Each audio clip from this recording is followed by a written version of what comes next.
Hey everybody. So happy Thanksgiving if you're in the US.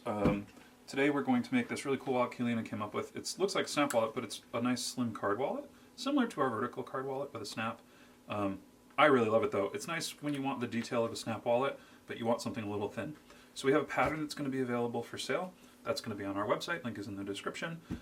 We're having I think it's going to be 25% off sale all Black Friday weekend. That code will be in the description as well. And on top of that, Weaver, our sponsor, is having a full weekend of different sales. So check out that link as well. There's 3 links total in the description. I don't ever really sell you guys anything, but there's a lot of good discounts. I do a lot of discount shopping when I'm looking for materials and stuff, so you can probably find some really good stuff.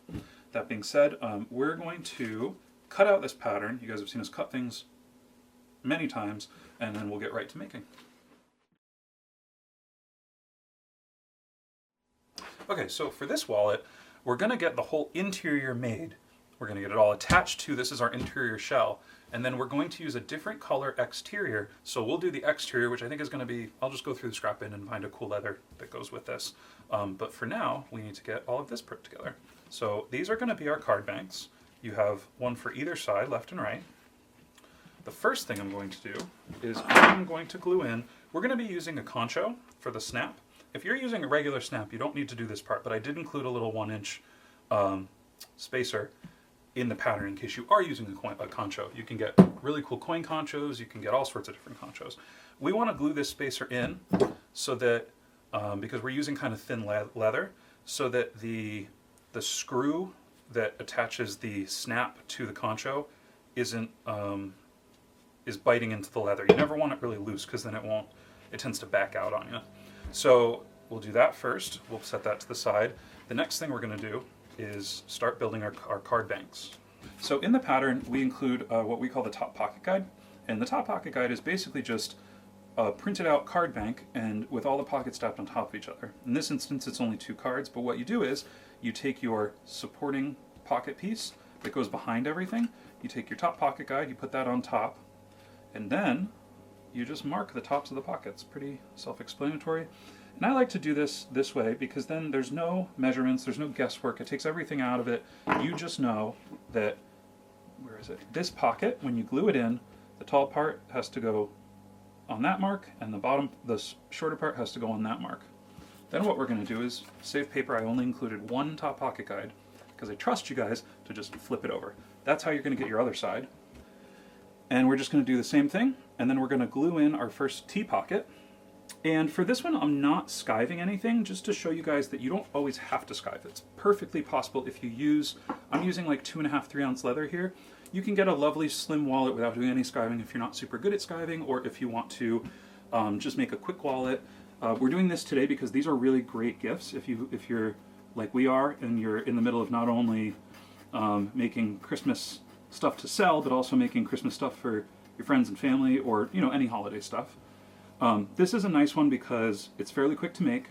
It's fairly slim. Not a lot of people carry a ton of cash or anything these days, but it looks really nice with the concho. There's a little more detail with that. So you don't have to skive if you need to bang out 3 or 4 of these for the aunts and uncles and all that. You can just kind of throw them all together if you want.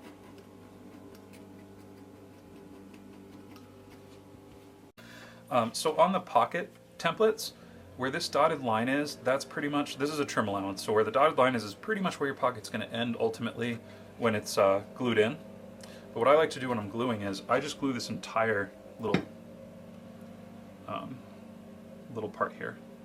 And then you can just break that free once everything's together. You can break that free with your bone folder, just to make sure that I'm getting enough glue where it needs to go.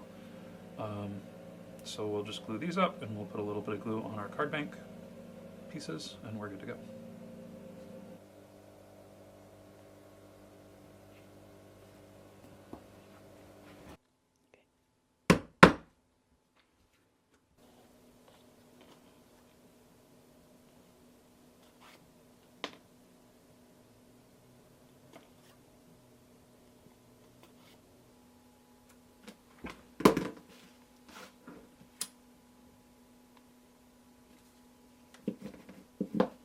So this is finally dry. This is just a little tip that I use to install when you have to install like a little circle like this, perfectly centered.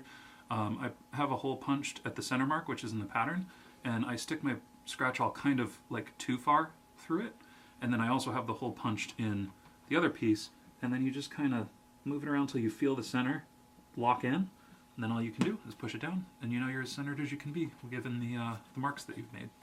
I don't have a...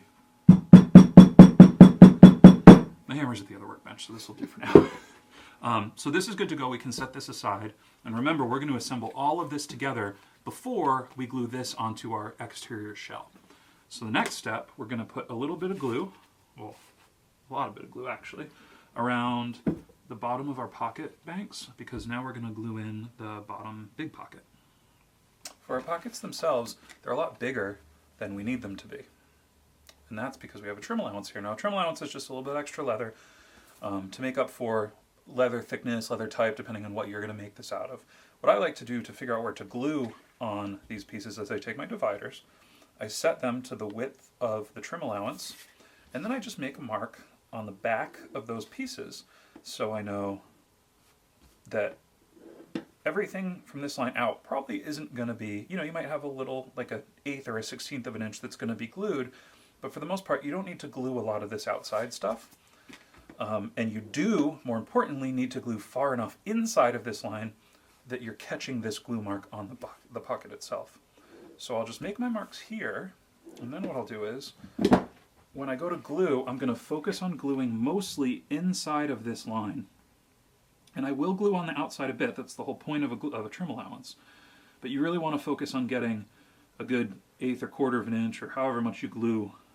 Personally like to glue your pockets. I tend to overglue a little bit and then unstick them when it's all put together with a bone folder, just to make sure that I get everything nice and stuck down during the build process. And then we'll do this one, and once this is dry, we'll just get these stuck together.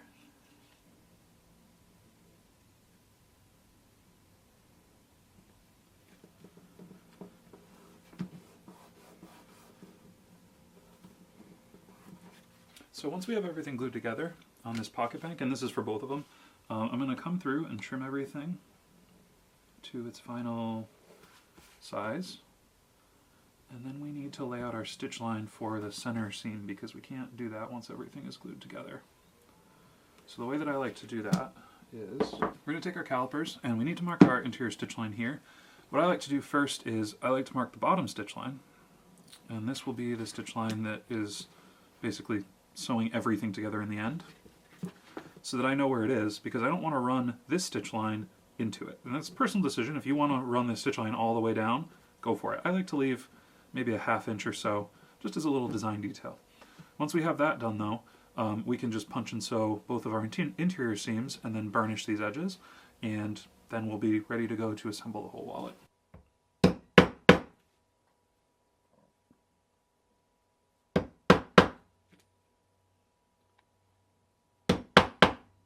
So once we have everything stitched up for our inner pieces, I've gone ahead and I've cut out, just out of some scrap blue leather that I kind of liked, I cut out the shell, which is going to be, remember to flip over the pattern piece first, and I've also installed the snap. Now the reason we're not going to install the snap through everything is because once we have this all together, installing this snap, I made a mark here to show you where it would be, we'd have to install it, the back of the snap would be like in the card pocket. So you want to make sure, if you're lining it, that you install the snap through there, and then also we're going to glue these down, and we have to stitch one little piece here first.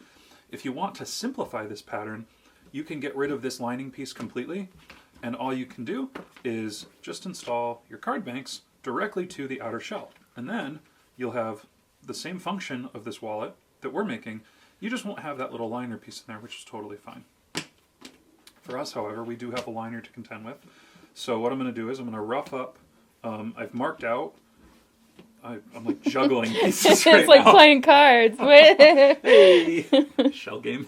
I marked out just where my card bank ends on this side, and then where it's going to basically land on this side, including this piece. And I did that so that I can go through now, because this is a hot stuff leather, and just rough up the leather a little bit where I'm going to put some glue so that the glue will stick. Once we have that all roughed up, we're just going to apply glue and stick everything together. And the reason we're not going to assemble everything at once is because we do need to do, like I just mentioned, a little bit of stitching here before we put the rest of it together. But it's just a little bit, so it'll be a quick pit stop, and then we'll continue the final glue up.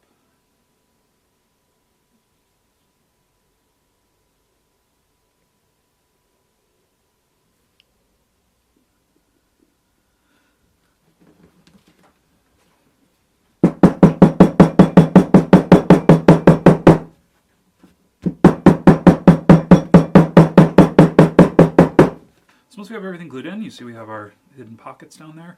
We need to get this sewn up. So what I'm going to do is I'm just going to make a few marks of where the rest of the stitching is going to go once everything is glued together,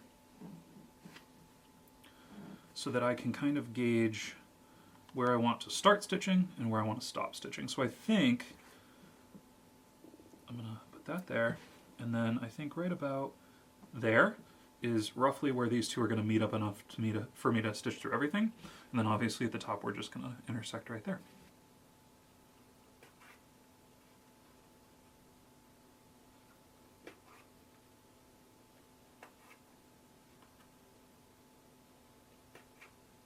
Now that we've got this stitched up, you can kind of see what I'm talking about. This is just going to basically hide this stitch line so that we don't have a stitch line going up the outside of our shell.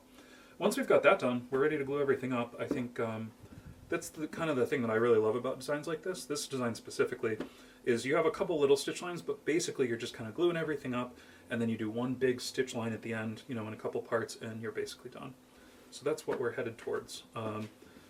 Now we just have to glue everything, and we're going to be sticking our internal piece, or our internal structure, to our exterior shell. And the way I'm doing it with this little spacer here, there's going to be a little bit of molding. So you want to, molding meaning we're going to mold the leather a little bit just because there's an extra layer in there. So I am going to make sure to just kind of get, I'll probably glue this, glue everything else, and then come back and do a second coat on that, just so when I go in with my bone folder to kind of stick the shell around this exterior here, it'll stick nice and firm.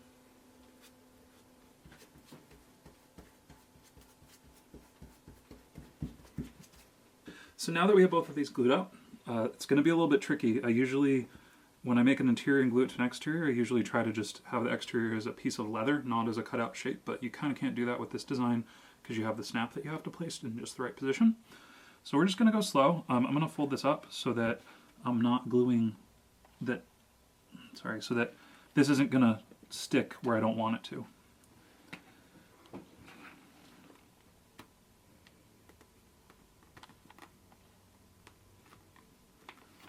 Maybe I'm not. There we go.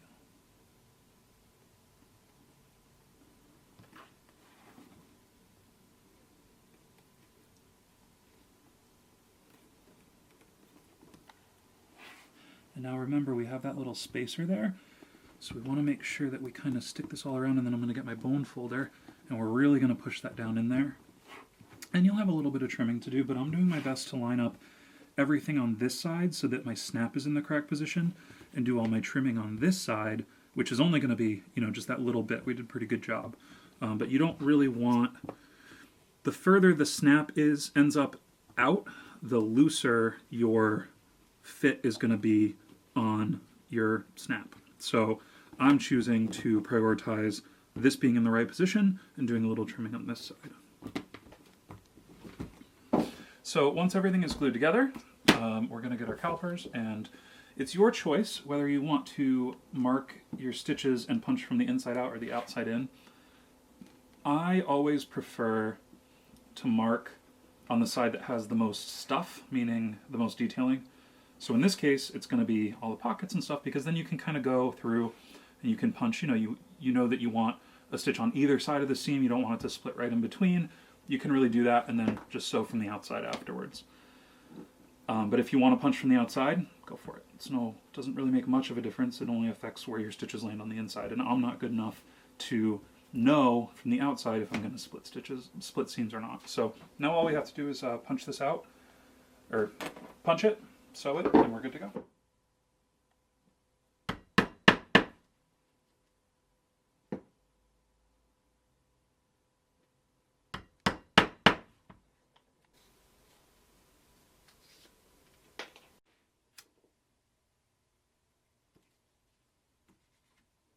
appreciate that.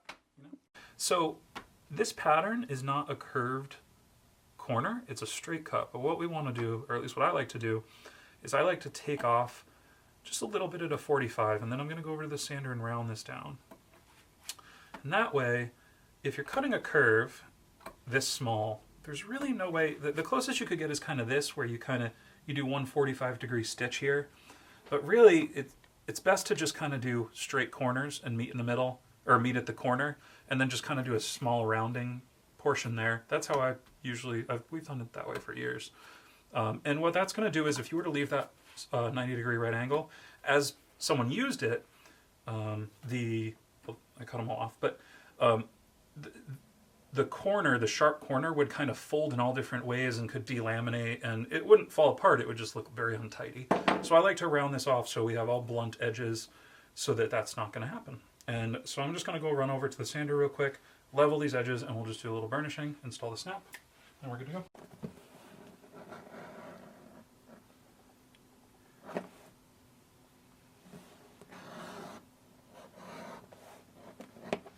And here we go. So we did up the edges, and I left this because I wanted to show you guys. So on some specific leathers, if you get gum trag, you can kind of see it in here. If you burnish with gum trag and you get some on the leather, it'll leave kind of a film. Just take a damp paper towel and literally just wipe down the wallet, and all that stuff will go away. So once this dries off, we're going to be good to go, and we'll get the front too. Other than that, we're pretty much done.